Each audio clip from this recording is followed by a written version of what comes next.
ओम शांति। अक्सर बाप दादा हम ब्राह्मण बच्चों को तीन कैटेगरी में रखते हैं। जैसे पहले नंबर पर महारथी, दूसरे पर घोड़ेसवार और तीसरे प्यादे।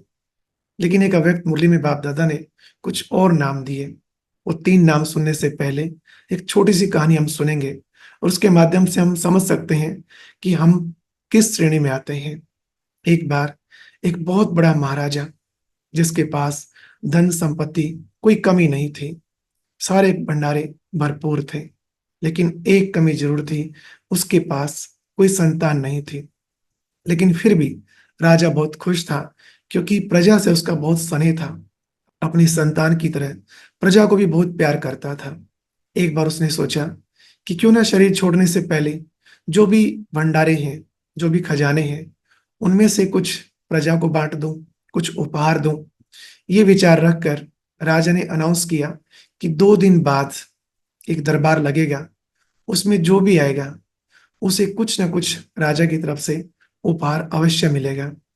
जैसे अनाउंस हुआ, 2 दिन बाद हजारों की संख्या में प्रजा वहां पहुंची। सब वहां बैठे तो थे, लेकिन मन में एक उत्सुकता थी कि कब राजा आएंगे, हमारे लिए उपहार लाएंगे, हम सबको बांटेंगे।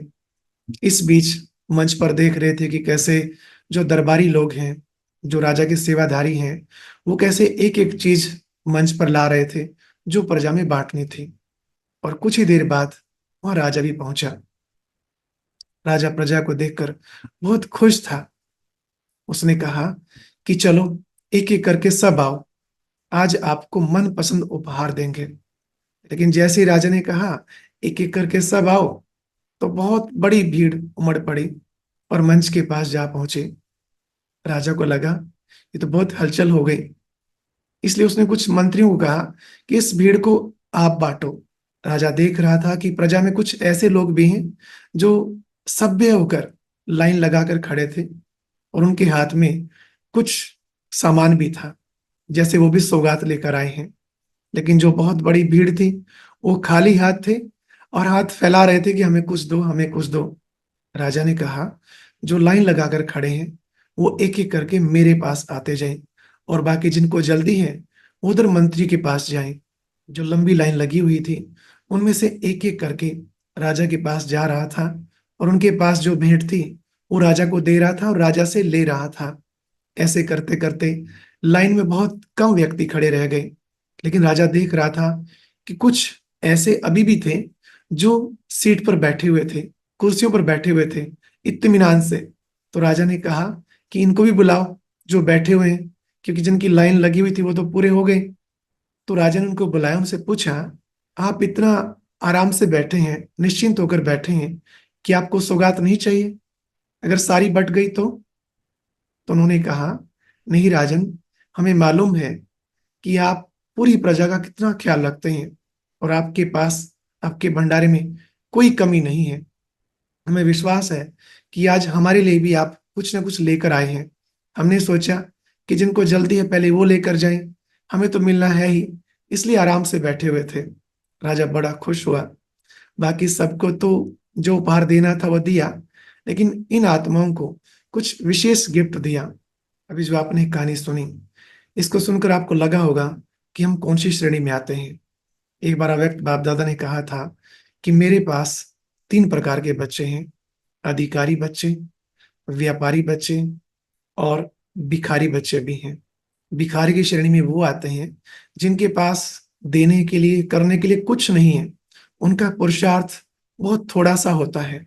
वो औरों को ही कहते हैं कि हमारे लिए योग कीजिए, या कहते हैं कि हमारी ये तमन्ना बाबा ने पूरी नहीं की, वो नहीं की, ये कमी रह गई, वो कमी रह गई, हमेशा शिकायतें करते रहते हैं।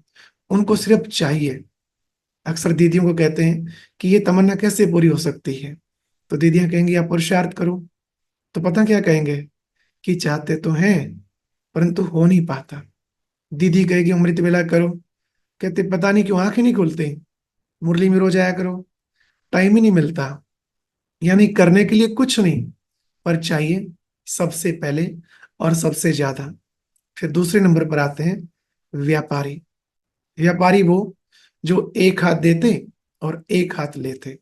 यानी आपने सुना होगा, कभी कभी कोई अपनी तमन्ना पूरी करने के लिए कहता है कि हमने 21 दिन की भट्ठी की और हमें ये प्राप्ति हुई। कभी कोई ज्यादा दिन की भी योग तपस्या करता है, लेकिन बदले में कुछ इच्छा रखता है। ये हुए व्यापारी वर्ग वाले। लेकिन जो तीसरे नंबर पर है, इनको तीसरा नंबर नहीं, फर्स्ट नंबर कहेंगे। ये है अधिकारी बच्चे।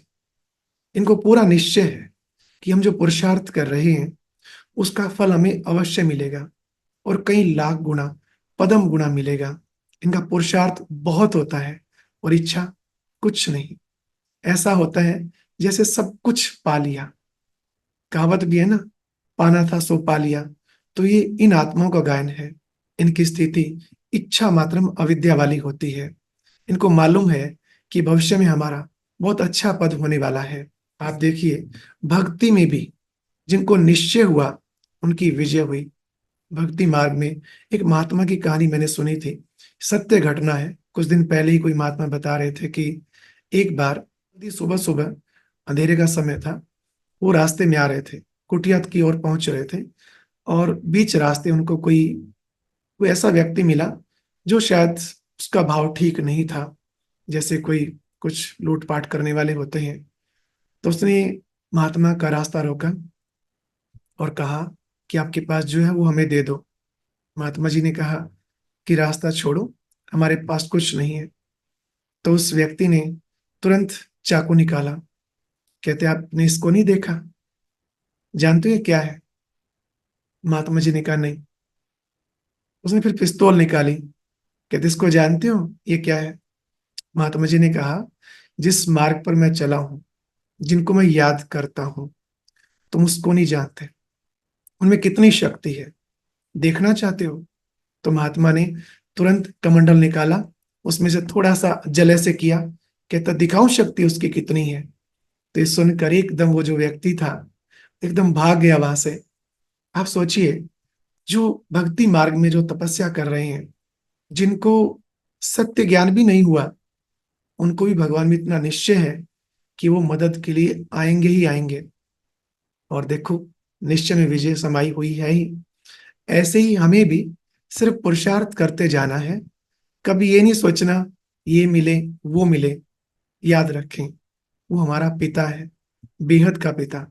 उसको मालूम है हमें कब क्या चाहिए, क्या नहीं चाहिए। इसलिए ना तो भिखारी बनकर रहना, ना सौदेबाजी करना, अधिकारी बच्चा बनकर रहना है। तो सब कुछ प्राप्त होगा। बिन मांगे मोती मिले, मांगे मिले ना भीख। ये कहावत सदा याद रखना। मांगने की जरूरत है ही नहीं। बाबा के पास कोई कमी नहीं है, वो देना चाहता है। लेने वाले बनो, पात्र बनो, योग्य बनो। और अब यह एक बहुत अच्छी वीडियो भी जरूर देखें।